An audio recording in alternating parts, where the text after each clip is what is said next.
and he sounds his R's. Before the sun is high, I walk by fields and meadows. Durch velden und meeren. Where horses, cows and sheep sometimes graze. Horse, koe on sheep. I go into Imperial Woods, ford Dowell's Brook, and find the deer. Deer on Findal. I follow them up a hill. Durch Hildeshof. I walk very slowly now, so as not to frighten the game. That deer a furchtan. And look out across a glade. Durch donne wooddu lokjan.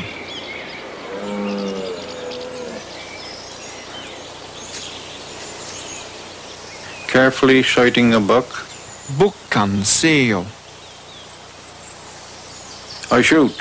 It shot ya.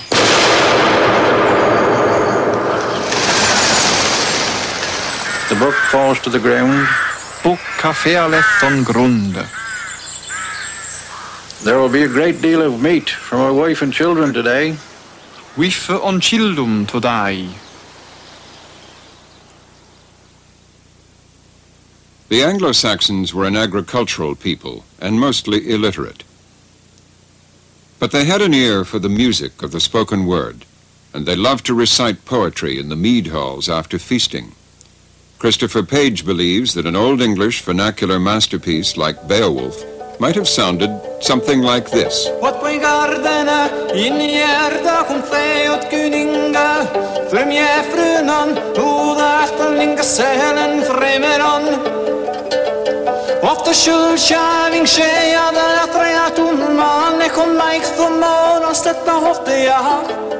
Like many epics, it is full of metaphor and alliteration.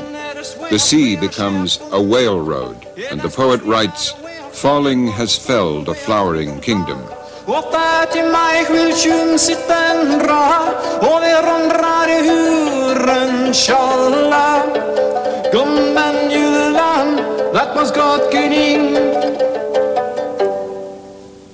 It reveals a reflective and ruminative temper of mind, a mind keenly, almost obsessed with the transience of life, with heroism, with being dignified in the face of defeat and hopeless combat. Just off the coast of Northumbria is Holy Island, the site of the monastery of Lindisfarne. The conversion of England to Christianity was a cultural revolution which gave the language some of its incredible richness and power.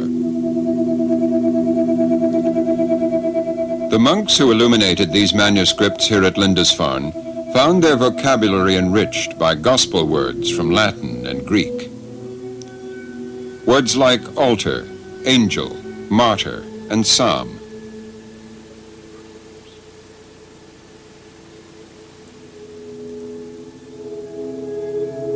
But in the year 793, this flowering of Anglo-Saxon culture was cut short by a second great invasion. This is how the beginning of the Dark Ages was recorded in the Anglo-Saxon Chronicle. There were terrible lightning storms. There were ormete ligraskas. And fiery dragons flew through the air. And where on je seon a furna dracher nonnam lyfta fleogende. Heathen men sacked God's church at Lindisfarne. Heden ramanna hergung a dilligod, Goddes kyrkan, in Lindisfarne.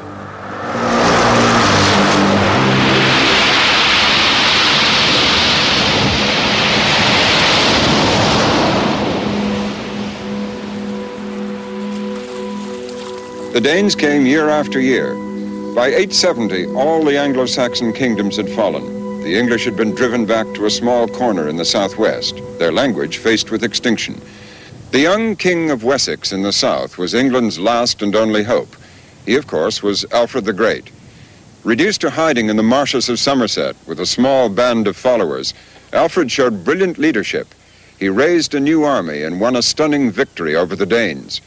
By defeating the enemy from the north and bringing peace to the south, Alfred saved not only his own kingdom, but also the English language.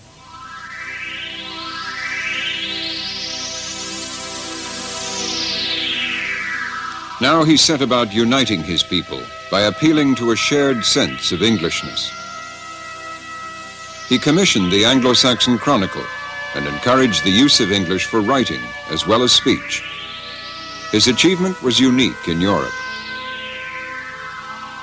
And he is called the Great, an honor given to no other English monarch.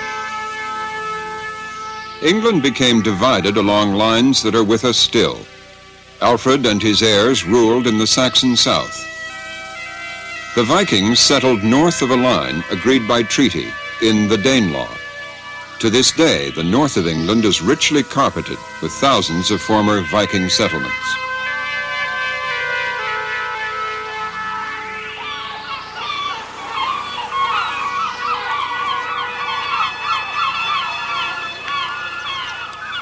Even the fishing huts on Holy Island recall the shape of the Viking longships that, according to the chronicles, darkened the lives of the English with slaughter.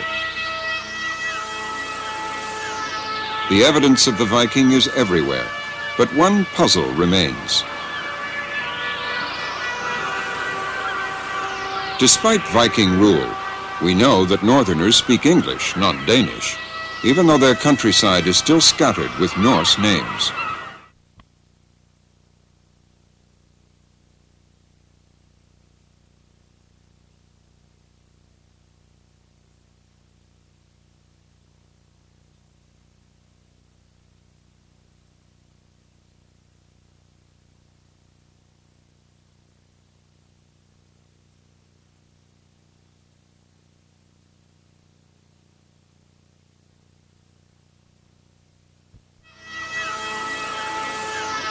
The evidence of the Viking is everywhere, but one puzzle remains.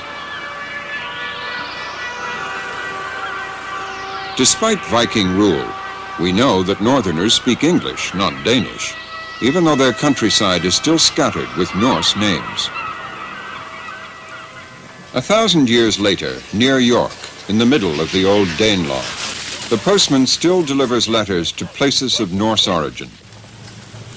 Many of the names are based on simple Viking words. Toft for a plot of land, as in Lowestoft. Thwaite, meaning a clearing, as in Micklethwaite. Thorpe for a settlement, as in Gowthorpe or Yulethorpe. He passes the beck, Viking for stream, into a village called Kirkby. By means a farm. Kirkby means the farm by the church.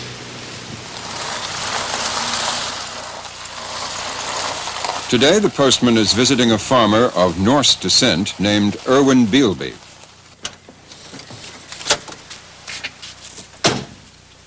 The postman speaks with a typical Yorkshire accent. Hello, Erwin. How are you? Very well, and yourself? No, but middling. I don't like this cold weather. Erwin Bealby speaks a much older and stronger Yorkshire variety of English. What have you brought me this morning? You seem to have a fairish load of stuff. Yeah, well, there's a variety in there. But this feels like a beak. Aye, well, I'll let you up me and see it, aren't I? That is Anyhow, Jansen. I'm middling a walk to the Harry, so I'll let you get on. See you in ya. the morning. It's very difficult talking to folks' dialect because they don't know what you're talking about. I mean, you've only to take village that I live in.